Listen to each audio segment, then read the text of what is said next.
أنت حياة الروح أمي أنت حياة الروح. حضرت ابو امامہ رضی اللہ تعالی عنہ سے روایت ہے کہ رسول اللہ صلی اللہ علیہ وسلم نے فرمایا تہجد ضرور پڑھا کرو کیونکہ وہ تم سے پہلے صالحین کی روش ہے. یعنی یہ نماز صرف امت مسلمہ کے لیے نہیں بلکہ ہم سے پہلے دیگر امتوں کے جو نیک لوگ گزرے ہیں ان کی روش بھی یہی ہے، اور تمہارے لیے اپنے رب کے قرب کا وسیلہ ہے. یعنی تہجد وسیلہ ہے کس کا؟ اللہ کا قرب حاصل کرنے کا، اور گناہوں کے مٹنے کا ذریعہ ہے، اور مزید گناہوں سے بچنے کا سبب ہے.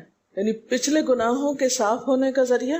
نمبر 3، مزید گناہوں سے بچنے کی طاقت انسان کو نصیب ہوتی ہے اس کے ذریعے، یعنی گناہوں سے روک بنتا ہے. یہ روایت جو ہے ابن خزیمہ کی ہے. حضرت ابو ہریرہ رضی اللہ تعالی عنہ روایت کرتے ہیں کہ رسول اللہ صلی اللہ علیہ وسلم نے فرمایا اس شخص پر اللہ کی رحمت ہو جو رات کو اٹھا، پھر نماز تہجد پڑھی، پھر اپنی بیوی کو جگایا، پھر اس نے نماز پڑھی، پھر اگر عورت غلبہ نیند کے باعث نہ جاگی تو اس کے منہ پہ پانی کے چھینٹے مارے.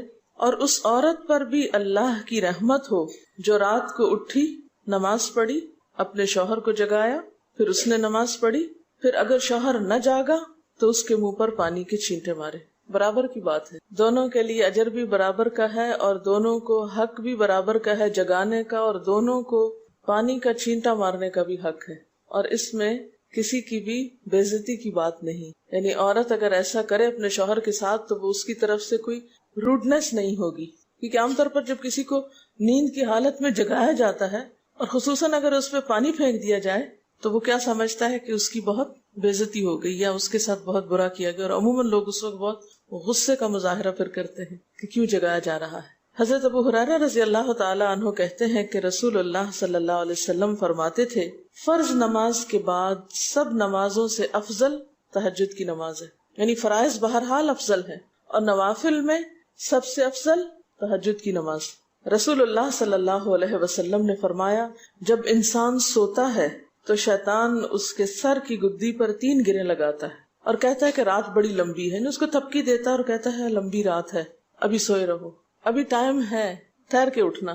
یعنی اس کو سلائے رکھتا ہے. اگر وہ بیدار ہو کر اللہ کا ذکر کرے، یعنی آنکھ کھلے اور اللہ کا ذکر کو شروع کر دے تو ایک گرہ کھل جاتی، شیطان کے پھندے سے انسان آزاد ہونے لگتا ہے. اگر وضو کرے تو دوسری گرہ کھل جاتی، اگر نماز پڑھے تو تیسری گرہ کھل جاتی، اور وہ شادمان اور پاک نفس ہو کر صبح کرتا ہے. یعنی جو شخص صبح نماز کے وقت پر، تہجد کے وقت یا پھر کم از کم فجر کے وقت اٹھ جاتا ہے، اللہ کا ذکر کرتے ہوئے وضو کرے اور پھر نماز پڑھ لے، سورج نکلنے سے پہلے پہلے یہ کام کر لے تو وہ ایک مطمئن شخص کی طرح اٹھتا ہے، ورنہ اس کی صبح خبیث اور سست نفس کے ساتھ ہوتی. عام طور پر ہم اطمینان کی تلاش میں رہتے ہیں، سکون کی تلاش میں رہتے ہیں اور یہ سوچتے ہیں کہ ہمیں ڈپریشن ہے یا ہمارے اندر ایک غم ہے، تو ہم اس کے اسباب نہیں جانتے کہ سبب کیا ہے. ان کے اسباب میں سے ایک بڑا سبب شیطان کی گرفت میں ہونا ہے، اور شیطان اپنی گرفت ویسے تو دن کے وقت بھی انسان پر رکھتا ہے، لیکن خصوصاً رات کے وقت جب انسان سو جاتا ہے تو وہ نہیں چاہتا کہ سوتا ہوا اٹھے انسان. اور اگر انسان ہمت کر کے اٹھ جاتا ہے، ذکر کرتا ہے، وضو کرتا ہے اور نماز پڑھ لیتا ہے تو یہیں سے اطمینان قلب کا آغاز ہو جاتا ہے، اس کی تسلی ہو جاتی. رسول اللہ صلی اللہ علیہ وسلم نے فرمایا اللہ تعالیٰ ہر رات آسمان دنیا پر نزول فرماتے ہیں، یعنی زمین سے سب سے قریبی آسمان پر. جب 1/3 رات باقی رہ جاتی ہے تو فرماتے ہیں ہے کوئی جو مجھے پکارے. اس وقت اللہ تعالیٰ بندوں کو پکارتے ہیں، ہے کوئی جو مجھے پکارے میں اس کی دعا قبول کروں، ہے کوئی جو مجھ سے مانگے میں اس کو دوں، ہے کوئی جو مجھ سے بخشش طلب کرے تو میں اس کو بخش دوں. گویا یہ وقت دعا کی قبولیت کا وقت ہے، انسان جو مانگے اس کو ملتا ہے، اور خصوصی طور پر بخشش کے طلب کرنے کا وقت، جیسے قرآن پاک میں آتا ہے وَبِالْأَسْحَارِ هُمْ يَسْتَغْفِرُونَ وَبِالْأَسْحَارِ هُمْ يَسْتَغْفِرُونَ، اور سحری کے وقت وہ استغفار کرتے ہیں. اب ہو سکتا ہے کہ آپ کہیں کہ نہیں ہم نے تو زندگی میں کوئی خاص گناہ کیے ہی نہیں، اس لیے ہمیں تو بخشش کی ضرورت ہی نہیں. بخشش مانگے گناہگار لوگ، ہم تو نیک لوگ ہیں، نیک کام کرتے ہیں، دن رات قرآن پڑھتے پڑھاتے ہیں، اس لیے ہماری تو ضرورت نہیں. نہیں، نبی صلی اللہ علیہ وسلم جن کے اگلے پچھلے سب قصور معاف کر دیے گئے تھے وہ اتنا لمبا قیام کرتے تھے کہ ان کے قدم مبارک سوج جاتے تھے. حضرت مغیرہ فرماتے ہیں رسول اللہ صلی اللہ علیہ وسلم نے اتنا لمبا قیام کیا رات کو کہ آپ کے پاؤں سوج گئے. آپ سے سوال کیا گیا کہ آپ اتنی مشقت کیوں کرتے ہیں, اپنے آپ کو اتنا کیوں تھکاتے ہیں, حالانکہ آپ کے تو سارے گناہ معاف کر دیے گئے. آپ نے فرمایا کیا میں اللہ کا شکر گزار بندہ نہ بنوں؟ یعنی صرف گناہوں کی بخشش ہی نہیں بلکہ نعمتوں پر شکر بھی واجب ہے. جہاں ایک طرف گناہوں کی بخشش انسان کے لیے اللہ کے قرب کے راستے ہموار کرتی ہے, وہاں اللہ تعالیٰ کا شکر ادا کرنا بندے کو اللہ کا قرب عطا کرتا ہے. اچھا, اب پہلی سنت میں آپ کو بتاؤں گی کہ اگر آپ تہجد کے وقت اٹھے ہیں تو سب سے پہلے آپ کیا پڑھیں گے. حضرت عائشہ رضی اللہ تعالیٰ عنہا فرماتی ہیں کہ رسول اللہ صلی اللہ علیہ وسلم جب رات کو تہجد کے لیے اٹھتے تو یہ پڑھتے 10 بار اللہ اکبر, 10 بار الحمدللہ, 10 بار سبحان اللہ و بحمدہ, 10 بار سبحان الملک القدوس, 10 بار استغفر اللہ, 10 بار لا الہ الا اللہ, اور پھر 10 بار اللہم اعوذ بک من ضیق الدنیا و ضیق یوم القیامہ, میں تیری پناہ میں آتا ہوں دنیا کی تنگی سے اور قیامت کے دن کی تنگی سے. اللہم اعوذ بک من ضیق ضاد یہ قاف من ضیق الدنیا و ضیق یوم القیامہ, یہ بھی 10 بار. اور پھر فرماتے اللہم اغفر لی واہدنی وارزقنی وعافنی, پھر وضو کرتے اور تہجد شروع کرتے, یعنی یہ بھی وضو سے پہلے آپ پڑھ لیتے تھے. تو آپ کیا کر سکتے ہیں, جیسے آنکھ کھلی یا بستر پر لیٹے ہیں تو بعض اوقات ایسا ہوتا ہے نا کہ انسان سوچتا ہے اچھا ایک سائڈ پہ سو کے اتنے تھکے ہوئے ہوتے ہیں کہ آپ ایک دم نہیں اٹھ پاتے. حالانکہ آپ صلی اللہ علیہ وسلم کے نیند سے بیدار ہونے کا طریقہ کیا تھا کہ جب آپ اٹھتے تھے تو یکدم اٹھتے تھے, سستی کے مارے نہیں کہ کبھی ایک طرف لیٹ گئے پھر دوسری طرف سو گئے پھر دائیں طرف پھر بائیں طرف, نہیں. جب جاگنے کا وقت ہوتا تھا تو آپ فوراً اٹھ جاتے تھے. لیکن بسا اوقات ایسا ہوتا ہے کہ انسان تھکا ہوا ہوتا ہے, سائڈ بدل کے دوسری طرف کو ذرا لیٹتا ہے, تو یہ لیٹے لیٹے بھی آپ اذکار پڑھ سکتے ہیں.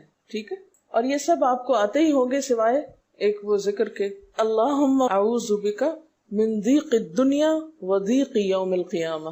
اور ترتیب آپ یاد کر لیں اپنے بیڈ سائڈ ٹیبل پہ یا بیڈ پہ یا کہیں بھی, یہ نوٹس کسی پین کے ساتھ لکھ کے لگا دیں, چپکا دیں, اور جب یاد ہو جائے تو پھر اتار دیں, جب عادت بن جائے تو ہٹا دیں وہاں سے. ٹھیک ہے نا, جتنے دن عادت نہیں بنتی اتنے دن اپنے یادداشت کے لیے رکھ لیں. اسی طرح نیند سے اٹھ کر لا الہ الا اللہ وحدہ لا شریک لہ لہ الملک ولہ الحمد وہو علی کل شیء قدیر الحمد للہ وسبحان اللہ واللہ اکبر ولا حول ولا قوۃ الا باللہ, یہ بھی پڑھ سکتے ہیں. اچھا, ضروری نہیں کہ سب کچھ ایک ہی دن میں پڑھ لیں, یہ بھی آپ کر سکتے ہیں کہ ایک دن میں ایک چیز پڑھ لیں, دوسرے دن دوسری پڑھ لیں, تیسرے دن تیسری پڑھ لیں. ٹھیک ہے نا, اور اگر ساری ایک دن بھی پڑھنا چاہیں, دیکھیں وقت وقت کی بات ہے نا, ہو سکتا ہے اس وقت عمر کے اس حصے میں آپ پہ بہت ذمہ داریاں ہوں, آپ یہ سب کچھ نہ پڑھ سکتے ہوں, لیکن زندگی کا ایک ایسا وقت بھی آتا ہے جب انسان بوڑھا ہو جاتا ہے, جب اس کے اوپر باقی ذمہ داریاں کم ہو جاتی ہیں, پھر نیند بھی کم ہو جاتی ہے, پھر زیادہ عبادت کا موقع ملتا ہے. تو ایسے میں جب انسان کے پاس عبادت کے لیے وقت اور موقع زیادہ ہو تو پھر یہ ساری چیزیں بھی پڑھ لیں. ٹھیک ہے نا. پھر اسی طرح یعنی یہ جو روایت ہے کہ جس میں آپ صلی اللہ علیہ وسلم نے فرمایا جو شخص نیند سے جاگے, اور یہ تہجد کے وقت ہی نہیں, اگر فجر کے لیے بھی آپ اٹھ رہے ہیں تو یہ دعا پڑھ سکتے ہیں, لا الہ الا اللہ وحدہ لا شریک لہ, اور پھر الحمدللہ وسبحان اللہ واللہ اکبر ولا حول ولا قوۃ الا باللہ. پھر کہے اللہم اغفر لی, پھر کیا پڑھے اللہم اغفر لی, یا کوئی اور دعا کرے تو قبول ہوگی, اور اگر وضو کر کے نماز پڑھے تو وہ بھی قبول کی جائے گی. صبح اٹھتے ہی اللہ کی تعریف. اور آپ کو معلوم ہے کہ یہ جو چوتھا کلمہ ہے نا لا الہ الا اللہ وحدہ, اس کو دعا بھی کہا گیا, حالانکہ اس میں صرف اللہ تعالیٰ کی حمد و ثنا ہے, اور یہ یوم عرفہ کی دعا ہے. حدیث میں آتا ہے کہ مجھے اور مجھ سے پہلے انبیاء کو اس دن کی جو بہترین دعا سکھائی گئی یعنی یوم عرفہ کی دعا, وہ لا الہ الا اللہ وحدہ لا شریک لہ. حالانکہ اس میں مانگنے کی تو کوئی چیز ہی نہیں, صرف اللہ کی حمد و ثنا ہے. جیسے حضرت ایوب علیہ السلام نے کہا تھا انی مسنی الضر وانت ارحم الراحمین, مانگا کچھ نہیں, انت ارحم الراحمین, انت ارحم الراحمین. اللہ تعالیٰ کی تعریف کر کے اللہ تعالیٰ کے نام کے ساتھ اس کو اگر انسان پکار لیتا ہے تو یہ بھی اس کے لیے بہت کافی. ایک اور روایت میں آتا ہے رسول اللہ صلی اللہ علیہ وسلم جب تہجد کے لیے اٹھتے, یعنی آپ ایک مرتبہ اٹھے, یعنی جو صحابی روایت کرتے ہیں, تو آپ نے بیٹھنے کے بعد آسمان کی طرف نظر کر کے سورۃ آل عمران کی آخری 11 آیات 190 سے لے کر 200 تک 11 آیتیں یہ پڑھی ان فی خلق السماوات سے لے کر بالکل آخر تک. یعنی ضروری نہیں کہ کھڑے ہو کر آپ آسمان کی طرف دیکھیں، آپ اٹھے ہیں، چارپائی پہ بیٹھے ہوئے ہیں، ابھی وضو کے لیے نہیں گئے، بیٹھ کے آسمان کی طرف دیکھ کے پڑھ کے پھر اٹھ سکتے ہیں. اب اس میں آپ دیکھیں نا کہ انسانی نفس کی بھی ایک رعایت ہو جاتی ہے. لیٹے لیٹے آپ نے ایک ذکر پڑھ لیا، بیٹھ کے آپ نے دوسرا پڑھ لیا، پھر آپ وضو کو چلے گئے، تو اس میں وہ جو ایک طبیعت کی کسل مندی ہوتی ہے وہ بھی ساتھ ساتھ اللہ کے ذکر سے دور ہوتی جاتی ہے، اور ایک سٹیپ کے بعد دوسرا سٹیپ لینا بھی آسان ہو جاتا ہے. اچھا، اس میں آپ دیکھیں حکمت کیا ہے کہ آپ صلی اللہ علیہ وسلم نے کیا فرمایا کہ آسمان کی طرف دیکھ کے پڑھا جائے تاکہ اچھی طرح آنکھیں کھل جائیں. تو زبانی یاد کرنے کا مطلب یہ نہیں کہ آپ آنکھیں بند کر کے سوئے سوئے پڑھیں، کیونکہ بعض اوقات ایسا ہوتا ہے نا، آنکھ کھلتی ہے، ذکر شروع کرتے ہیں اور پھر پتہ ہی نہیں چلتا اور ذکر آدھے میں رہ جاتا ہے اور سو چکے ہوتے ہیں. اور پھر اگر آپ کو زبانی یاد نہیں ہوگی نا، دیکھ کے پڑھیں گے تو وہ الماری کی طرف ہی دیکھتے رہیں گے، آسمان کی طرف نہیں دیکھ سکیں گے، تو پھر سنت پوری نہیں ہو سکے گی. اور اسی طرح حضرت ابن عباس روایت کرتے ہیں کہ جب رسول اللہ صلی اللہ علیہ وسلم رات کو تہجد کے لیے کھڑے ہوتے تو اللہ پر تکبیر تحریمہ کے بعد یہ دعا پڑھتے: اللہم لک الحمد انت قیم السماوات والارض ومن فیہن ولک الحمد لک ملک السماوات والارض ومن فیہن ولک الحمد انت نور السماوات والارض ولک الحمد انت ملک السماوات والارض ولک الحمد انت الحق ووعدك الحق ولقاؤك حق وقولك حق والجنة حق والنار حق والنبيون حق ومحمد صلى الله عليه وسلم حق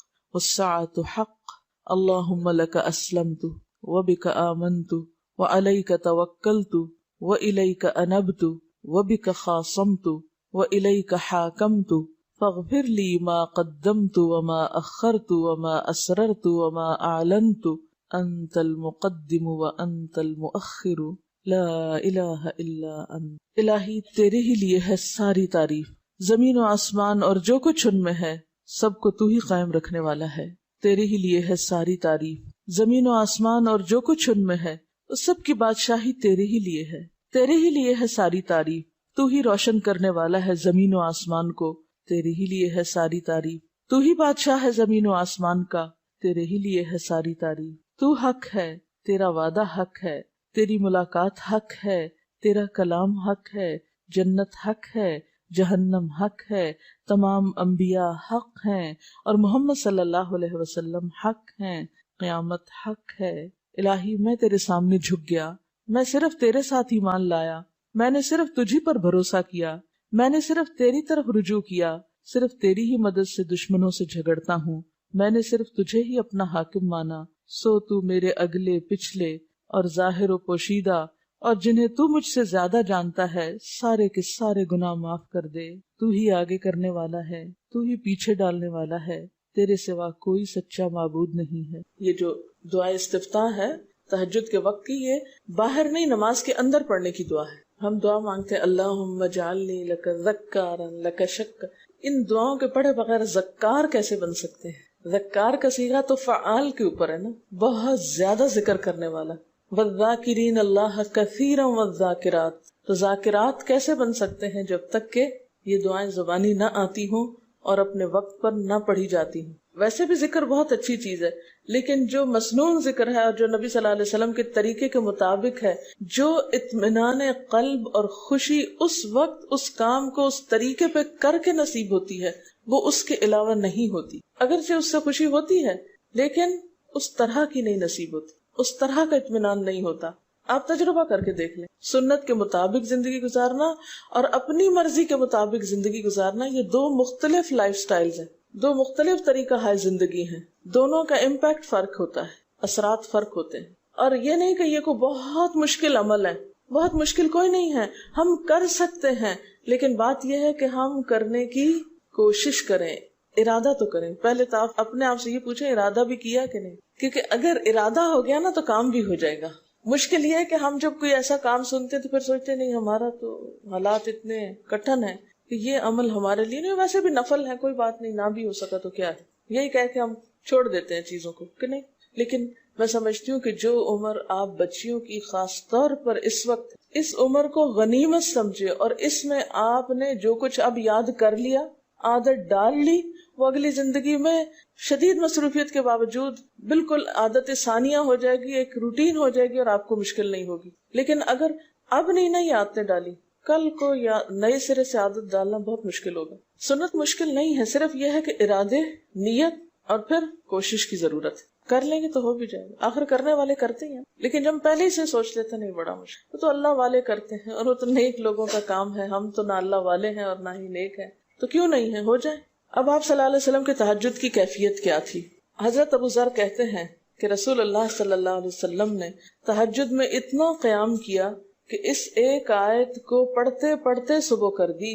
ایک آیت پڑھتے پڑھتے صبح کر دی. کون سی آیت تھی وہ؟ ان تعذبہم فانہم عبادک وان تغفر لہم فانک انت العزیز الحکیم. ایک آیت کو اتنی دفعہ پڑھا اور پڑھتے رہے اور پڑھتے رہے اور پڑھتے رہے، اسی میں صبح ہو گئی. تو طویل قیام جو ہے ضروری نہیں کہ وہ صرف کس وقت ہو، کوئی لمبی سورت پڑھ کے ہی، چھوٹی سورت بھی ہو سکتی ہے، لیکن روح کے ساتھ، شعور کے ساتھ اگر آپ دوہرا کے بھی پڑھیں.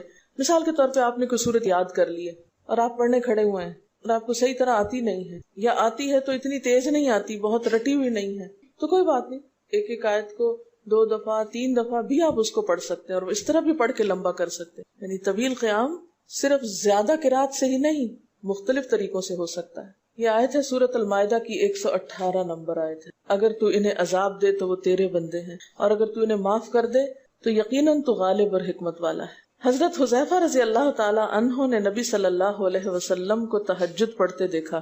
وہ کہتے ہیں سورۃ فاتحہ کے بعد آپ نے سورۃ بقرہ پڑھی، پھر رکوع کیا. آپ کا رکوع آپ کے قیام کی مانند تھا. ہماری تو کمر نہ ٹوٹ جائے. کر کے تو ذرا دیکھیں. میں نے زندگی میں پہلی دفعہ رمضان میں طویل رکوع اور سجدے کا موقع ملا. اس سے پہلے تو اس طرح کا سچ پوچھے کانسیپٹ بھی کوئی نہیں تھا، کیونکہ بہت سی چیزیں جب ہم پڑھتے ہیں تو ہم کہتے ہیں ہاں یہ نبی صلی اللہ علیہ وسلم کے لیے ہے، یہ تو آپ کی شان ہے اور آپ کا مقام ہے. ہم تو عام کمزور بندے ہیں. اصل میں ہم کمزور کیوں ہیں؟ اس لیے کہ ہم نے اپنی انرجیز بیکار باتوں میں بہت لگا رکھی، بیکار غم پالے ہوئے ہیں، بیکار مشغلے ہیں، بیکار گفتگویں ہیں. انرجی تو لگتی ہے نا. آپ فضول کی باتیں سوچیں تو کیا انرجی نہیں لگے گی؟ آپ لایانی چیزوں پہ کڑنا شروع کر دیں، کیا انرجی نہیں لگے گی؟ لگے گی. تو پھر آپ کے پاس کوئی تعمیری مثبت کام کرنے کے لیے نہ وقت ہے نہ انرجی ہے. پھر اس وقت تک آپ خالی ہو چکے ہوتے ہیں. رات کو دیر تک آپ اگر فضول گپ شپ کرتے رہے تو صبح اٹھے گا کون، اور پھر صبح پڑھے گا کون، اور اگر پڑھے بھی تو کیا پڑھے اس میں. کبھی آپ نے سوچا کہ احادیث کی یہ جو کتابیں ہیں یہ ساری کی ساری صرف آپ کی گفتگو نہیں، آپ کے عمل کا بھی احاطہ کیے ہوئے ہیں، اور ٹوٹل آپ کی گفتگو یہی ہے. اور اگر ہم اپنی گفتگو کو دیکھیں اور ہماری باتوں کی کوئی کتاب تیار ہو، نبی صلی اللہ علیہ وسلم کی عظمت کو پہچانیں، ہم اپنی گفتگو کا جائزہ لیں. اگر ہماری گفتگو بھی ریکارڈ ہو کر لوگوں کے پاس جانے لگے، لوگوں تک پہنچنے لگے، ہم عملی نمونہ کیوں نہیں لوگوں کے لیے؟ ہمیں دیکھ کر لوگوں کے عمل کیوں نہیں بدلتے؟ ہماری بات لوگوں پر اثر کیوں نہیں کرتی؟ کبھی سوچا ہم نے؟ صرف اپنی گفتگو کے آئینے میں ہی اپنے آپ کو پہچان لے کہ ہم کہاں ہیں، کون ہیں، کہاں کھڑے ہیں، لوگوں کے بیچ میں کیا باتیں کرتے ہیں، لوگوں کے پیٹھ پیچھے کیا باتیں کرتے ہیں، کہاں کس حال میں کیا کر رہے ہوتے ہیں. ہر شخص اپنے آپ کو خود پہچان سکتا ہے. کیا واقعی ہم اس لائق ہیں کہ کوئی ہم سے کچھ سیکھے؟ صرف اپنی گفتگو کے آئینے میں خود کو پہچانے. بعض اوقات کتنا بیکار بولتے ہیں، کتنا بے مقصد بولتے ہیں، کتنا ضرورت سے زائد بولتے ہیں. اس کا یہ مطلب نہیں کہ مصنوعی خاموشی اپنے اوپر مسلط کر لیں، کیونکہ پھر ہم دوسری ایکسٹریم پہ نکل جاتے ہیں. لیکن بامقصد گفتگو کتنی ہے ہماری باتوں میں جو واقعی فائدہ مند ہو. تو پھر ذرا روک بھی لیا کریں نا اپنے آپ کو. اپنے ساتھ خود ہی محنت کریں گے تو بات بنے گی. سوچیں تو احساس تو کریں. جب کریں گے تو انشاءاللہ کامیابی بھی ہوگی. لیکن پہلی بات تو یہ نا کہ ہم جو کچھ کرتے ہیں نہ اس کا حساب کرتے ہیں، نہ اس کے بارے میں سوچتے ہیں کہ ہم کر کیا رہے ہیں. ہمیں نیکی نہ کرنے کا موقع یا ہمارے نیکی نہ کرنے کا ایک سبب اور ایک بڑی وجہ ہماری انرجیز کا بیکار چیزوں میں استعمال ہونا ہے، فضول کی سیاست میں ملوث ہونا ہے. اپنی ذمہ داریوں کا ہمیں ہوش نہیں ہوتا، دوسروں کے کاموں میں مداخلت خوب سوچتی ہے. خود کیا کر رہے ہیں اس کا کچھ پتہ نہیں، دوسرے کیا کر رہے ہیں اس سے بہت دلچسپی، یا کیا نہیں کر رہے. بہت سے لوگ، بہت سی خواتین کمر درد کی شکایت کرتے ہیں، اور اس کی ایک بڑی وجہ نمبر 1 رکوع کا صحیح پوزیشن پہ نہ ہونا ہے، اور نمبر 2 اس پوزیشن پہ کوئی ایکسرسائز نہیں ہماری ہوتی. یہ بتا رہی ہے کہ کسی کی کمر میں درد تھا اور ٹھیک نہیں ہوتا تھا کسی چیز سے، تو ڈاکٹر نے ان کو یہ مشورہ کیا کہ طویل رکوع اور طویل سجدے کریں. بیسٹ ایکسرسائز ہے، کر کے تو دیکھیں. اور اس میں آپ دیکھیے کہ صحیح پوزیشن پہ لائیں، بالکل اسٹریٹ رکھیں گردن اور کمر کو، پیٹھ اور گردن ایک لائن میں آنی چاہیے. بہت سے لوگ یوں ٹیڑھی کرتے، یوں کر کے بس کرتے، یہ غلط پوزیشن ہے، اس سے تو اور بیمار ہو سکتے ہیں.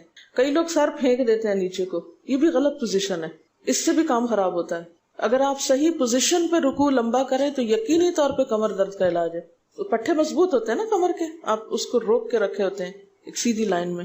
2 فیٹ کے درمیان کا فاصلہ بھی بہت معتدل رکھیں، نہ تو بہت قریب رکھیں اور نہ بہت کھلا رکھیں، بالکل معتدل، جس میں آپ آرام سے سکون سے کھڑے ہو سکیں اور آپ کا بیلنس قائم رہے.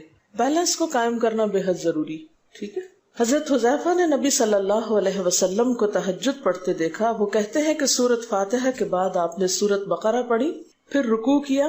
آپ کا رکوع آپ کے قیام کی مانند تھا، یعنی جتنا لمبا قیام تھا اسی طرح رکوع تھا. پھر آپ نے رکوع سے سر اٹھایا اور کھڑے ہو گئے، اور آپ کا قوما یعنی رکوع کے بعد اٹھنے کا وقت بھی کافی طویل تھا. ہم تو بعض اوقات اٹھ کے کھڑے نہیں ہوتے کہ نیچے چلے جاتے ہیں، تو وہ بھی طویل تھا. صرف 2 رکعتیں بھی آپ ایسی پڑھ لیں نا کافی. اگر عام دنوں میں نہ پڑھی جائے تو ویکینڈ پہ پڑھ لیں. ہمارا تو ویکینڈ پہ لمبا سونے کا پروگرام ہوتا ہے نا، تو چلے دوبارہ سو جائیں، لیکن ہفتے میں 1 دفعہ کر لیں. اگر روز نہیں بھی کر سکتے 2 دفعہ کر لیں، ٹوائس اے ویک کر لیں. پھر آپ کا سجدہ آپ کے قومے کی مانند تھا، یعنی جتنا آپ کھڑے ہوئے تھے اتنا آپ پھر سجدہ کیا. آپ دونوں سجدوں کے درمیان اپنے سجدے کی مانند بیٹھے تھے، یعنی 2 سجدوں کے بیچ میں بھی آپ اتنی دیر بیٹھے جتنی دیر آپ نے سجدہ کیا تھا. پس آپ نے 4 رکعتوں میں سورۃ بقرہ، آل عمران، نساء اور المائدہ پڑھی. ہمیں اگر خود نہیں بھی آتی اور کوئی پڑھانے والا اتنی لمبی ایک دفعہ بھی تراویح کوئی پڑھا دے یا کوئی نفل پڑھا دے تو ہم دوسری دفعہ اس کے پاس نہ پڑھیں. تقریباً 7.25 پارے بنتے ہیں، جس کو ایک منزل کہا جاتا ہے. ایک دن کے تہجد میں آپ نے اتنا پڑھا. اور یہ تو قرآن کی قرات تھی، لیکن بیچ کے وقفوں میں تسبیحات اور اللہ کی تعریف اور حمد و ثنا اور ذکر، یہ آپ پر بس تھا. یہ وہی کر سکتا ہے جس کو واقعی اللہ سے حقیقی محبت ہو، صرف دعوے کی حد تک نہیں. میں کہتی ہوں چلے روزانہ نہ صحیح، ہفتے میں 1 بار، ہفتے میں نہیں، مہینے میں 1 بار، مہینے میں نہیں تو سال میں، رمضان میں، کسی موقع پر کچھ تو اللہ سے تعلق آئے، کچھ تو قرب پائیں. ہر شخص کے بس میں نہیں کہ ہر روز ایسی عبادت کرے، کیونکہ اللہ کے رسول صلی اللہ علیہ وسلم کا بہرحال مقام کچھ اور تھا. لیکن کچھ شوق، کچھ حسرت، کچھ تو دل میں ہونا ہی چاہیے، کوئی نیت، کوئی ارادہ، کوئی عزم، اور پھر اس کے لیے کوشش. تو وقت بچے گا کچھ آپ کے پاس فالتو باتوں کے لیے، فضول چیزوں کے لیے، کچھ سوچنے کے لیے، ٹینشن کے لیے بچے گا کچھ؟ سب کچھ بھاگ جائے گا، کچھ بھی نہیں بچے گا. کیونکہ ان عبادی لیس لک علیہم سلطان، میرے بندے ان پہ اے شیطان تیرا کوئی زور نہیں چلتا. بس چلتا ہی نہیں ان پہ، تیرا سارا زور ہی ان پہ چلتا ہے جو فالتو ہوتے ہیں. فالتو ذہن جو ہوتا ہے وہ شیطان کا گھر ہوتا ہے. حضرت حذیفہ بیان کرتے ہیں کہ میں ایک رات آپ صلی اللہ علیہ وسلم کے ساتھ نفلی نماز میں شریک ہو گیا. آپ نے سورۃ بقرہ شروع کر دی. میں نے سوچا کہ آپ 100 آیات پڑھ کر رکوع میں چلے جائیں گے، مگر آپ پڑھتے گئے. میں نے خیال کیا کہ سورۃ بقرہ کو 2 رکعتوں میں پڑھیں گے، لیکن آپ پڑھتے رہے. آپ نے سورۃ بقرہ ختم کر کے سورۃ نساء شروع کر دی، پھر ختم کر کے آل عمران پڑھنی شروع کر دی، اس کو بھی ختم کر دیا. آپ نہایت آہستگی سے پڑھتے جاتے تھے. جب ایسی آیت تلاوت کرتے جس میں سبحان اللہ کہنے کا حکم ہوتا ہے، جیسے سبح بحمد رب جیسے مثال کے طور پر، تو سبحان اللہ کہتے. اگر کچھ مانگنے کا ذکر ہوتا تو سوال کرتے، اگر پناہ مانگنے کا ذکر ہوتا تو اعوذ باللہ پڑھتے. اس حدیث سے یہ بھی پتہ چلتا ہے کہ سورتوں کی ترتیب ضروری نہیں، کیونکہ آپ نے پہلے النساء پڑھی پھر آل عمران پڑھی. یہ جو ہر وقت لوگ پیچھا کیے رکھتے ہیں نا، بعض اوقات تو بہت ضد کرتے ہیں کہ آپ نے پہلی رکعت میں یہ پڑھائی تھی تو دوسری میں یہ کیوں پڑھا دی. یہ تو سنت میں ملتا ہے کہ پہلی رکعت طویل ہے دوسری کے مقابلے میں، لیکن یہ لازم نہیں کہ جو پہلی میں پڑھے اس کے بعد آگے والی صورتوں میں سے پڑھے، پیچھے والی بھی سے نہیں پڑھ سکتے. رسول اللہ صلی اللہ علیہ وسلم نے عبداللہ بن عمرو سے کہا، مجھے بتلایا گیا ہے کہ تم ساری رات نفل پڑھتے اور دن کو روزہ رکھتے ہو. اگر تم ایسا کرو گے تو تمہاری آنکھ کمزور اور طبیعت سست ہو جائے گی. یعنی ہر روز روزہ اور ہر رات جگراتا تمہاری جان اور تمہارے بال بچوں کا بھی تم پر حق ہے. اس لیے روزہ رکھو اور افطار بھی کرو، اور رات کو قیام کرو اور سو بھی. یعنی ساری رات تہجد پڑھنا یا نفل پڑھنا پسندیدہ نہیں ہے، رات کو سونا بھی پسندیدہ ہے. ہمارے ہاں 27ویں رات کو پوری رات جاگنا لازم سمجھا جاتا ہے، تو نبی صلی اللہ علیہ وسلم سے کوئی رات بھی پوری کی پوری جاگنا ثابت نہیں.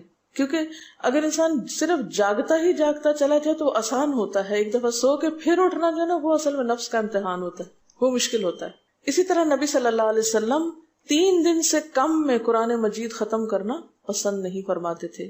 آپ نے حضرت عبداللہ بن عمرو سے فرمایا کہ 1 ماہ میں پورا کر لو۔ انہوں نے عرض کی میں اس سے زیادہ تلاوت کی طاقت رکھتا ہوں، تو فرمایا 20 دن میں کر لو۔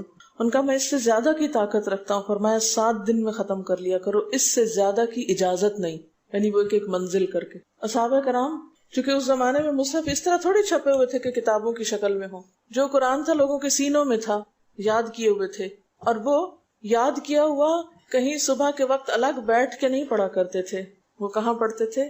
تہجد میں نماز کے اندر پڑھا کرتے تھے۔ اب یہ تو ہم لوگوں کی مشکل ہوگی نا کہ ہمیں آتا کچھ نہیں زبانی، تو پھر ہم دیکھ کے پڑھتے ہیں، دیکھ کے پڑھتے ہیں تو نماز میں پھر وہ مشکل ہوتا ہے تو الگ رکھ کے پھر اس کو پڑھ رہے ہوتے ہیں، ٹھیک ہے۔